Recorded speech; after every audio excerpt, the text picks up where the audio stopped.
Donc là, on revient sur les questions. Hein. Même jour férié, 14 juillet, ça te permet de continuer à réviser.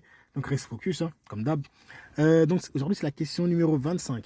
Et 81, c'est la même. Hein. De quelle couleur est le voyant qui indique une défaillance du système de freinage? Donc c'est rouge. Et on va voir sur le tableau de bord ça, à quoi ça ressemble avec un point d'exclamation.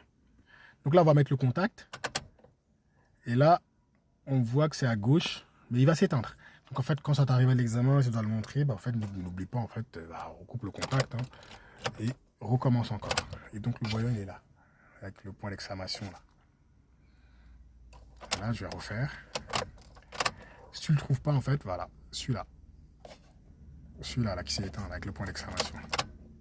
Voilà. Donc en fait, n'hésite pas en fait à éteindre et à remettre le contact à chaque fois. Donc dès que tu vas le mettre, il va s'allumer, il va s'éteindre, il va s'allumer, il va s'éteindre.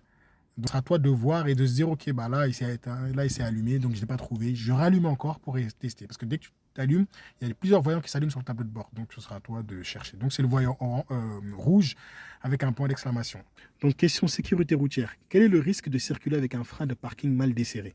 En fait, on te demande si tu circules avec le frein à main et que le voyant n'est pas éteint, bah, tu risques d'une dégradation du système de freinage. Voilà. Donc ensuite, question premier secours. Hors autoroute ou endroit dangereux, en cas de panne ou d'accident, où doit être placé le triangle de présignalisation? Donc en fait, le triangle de présignalisation doit être placé à une distance d'environ 30 mètres de la panne ou de l'accident, ou avant un virage ou un sommet de côte. J'en avais parlé la dernière fois sur une des questions, en disant en fait, il faut le placer 30 mètres avant le virage. Et hors autoroute, on ne peut pas le mettre, parce que le triangle est tellement léger, si tu le mets avec la vitesse des camions, en fait, il va s'envoler. Après la fin, tu vas passer ton temps à courir, à le récupérer, et tu risques l'accident toi-même. Voilà. Et ce 14 juillet, là, ça révise le code ou c'est en mode détente? Dis-moi en commentaire.